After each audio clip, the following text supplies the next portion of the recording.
watching Liquid Lunch on Newsmax TV. I'm Frank Morano here in New York. Usually the person sitting next to me is also here in New York, but today he's chosen to abandon us for the sunny state of Florida, because that's what you do when you're an old person or trying to avoid taxes. You go from New York to Florida, but he is very lucky because he is joined in studio in Florida by the one and only Tim Hentschel from HotelPlanner.com. Hello, gentlemen. Happy Cyber Monday. Tim, you should know I was promoting your company in my annual New Year's Eve email, and several people told me they're going to make their New Year's Eve accommodations with HotelPlanner.com. So my compliments. Wow, thank you so much. That's amazing. Hey, Frankie. Sorry you couldn't come with us. Yeah, me too. It looks pretty good over there. How is the weather?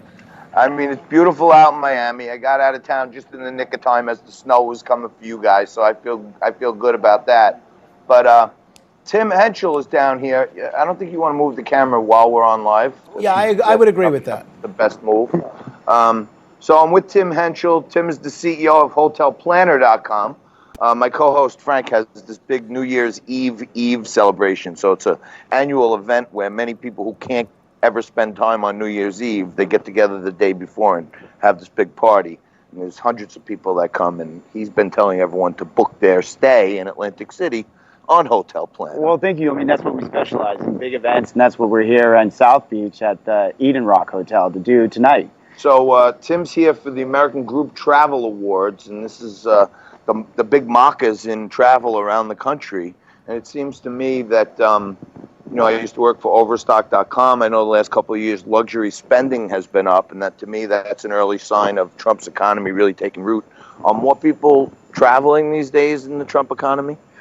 They are in record numbers, but there's also a lot of construction, so we have a lot of new builds, especially in the luxury market. So revenue per available room, which is what we measure, is actually flat this year. But revenues are up, so record profits still. I think there's a little bit of rate fatigue they've talked about just because rates have gotten so high for so long. I mean, we're here at the Eden Rock over Art Basel, and hotel rooms right here in South Beach are going for $800 a night and up. That's steep, but this is a big week with the Art Basel here. So you guys are here. You're hosting tonight the American Group Travel Awards.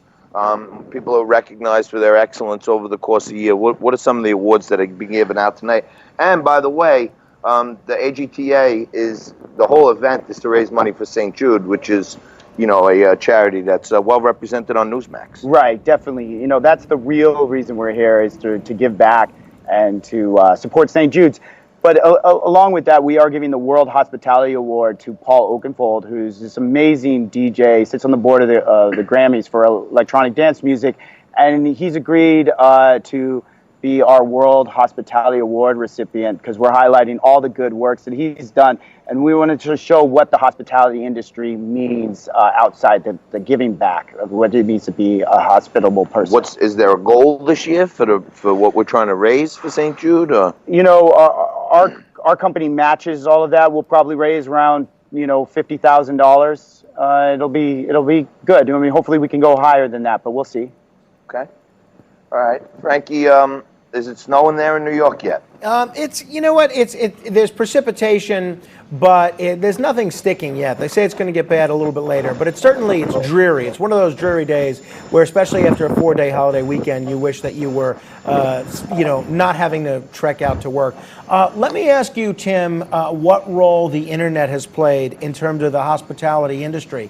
Now, not just your website, but there are all these travel websites that exist: Travelocity, Kayak.com, this.com, that.com, and all these apps that are all about allowing people to shop around for better hotel prices. Ultimately, is that good for the hotels or is it worse?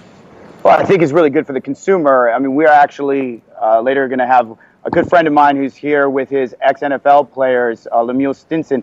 He's launching a new site that specializes in retired professional athletes to get them discounts.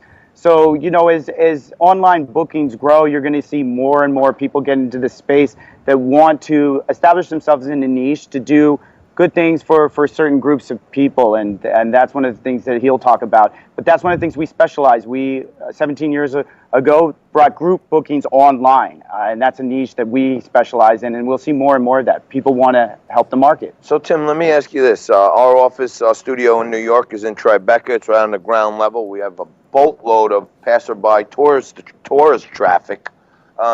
Do you think more people are coming to America these days to visit and tour since Trump's been president, or less? Well, the dollar's been really strong, and when it comes to inbound travel, a strong dollar typically keeps foreigners from coming in record numbers. When the dollar was weak about 5 years ago, it was massive influx, especially from Europe, because the euro was strong. And I know a lot of friends, because I was living in London at that time. I'm in Singapore now.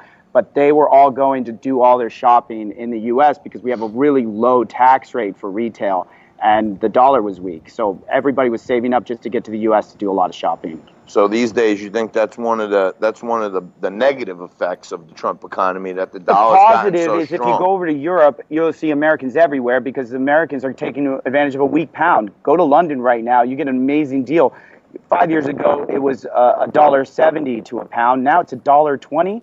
You can buy 5 stars in London for an amazing deal. I truly recommend that. And Paris is the same way. You'll never be able to travel there cheaper because even though room rates are high, they're always high in those high demand cities in Europe. But the currency exchange is the real, advantage to Americans right now to travel outbound. How much? I like to go to Monte Carlo. Sometimes the Hotel du Paris is my favorite one there when they have the Monaco, the race cars going right around. next to the casino. What is it going to cost me? The weather's terrible in New York. If I want to go to Monte Carlo, first class for a week, what is that going to cost to set me back? It's going to be expensive. Here's the trick. Stay in Nice. If you stay in Nice, you can get an Uber to Monte Carlo for only 40, 50 euros.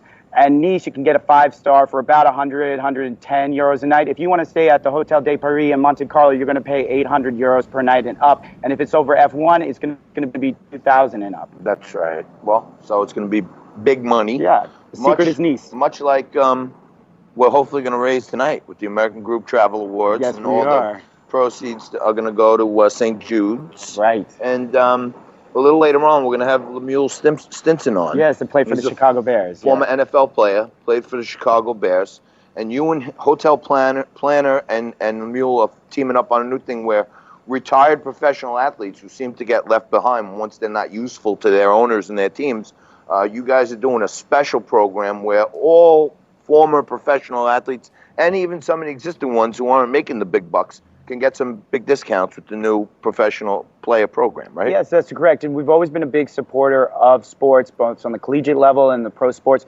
Just signed to be the official accommodation partner for NASCAR for the next 3 years. We worked with professional bowlers, professional roller. It goes on and on.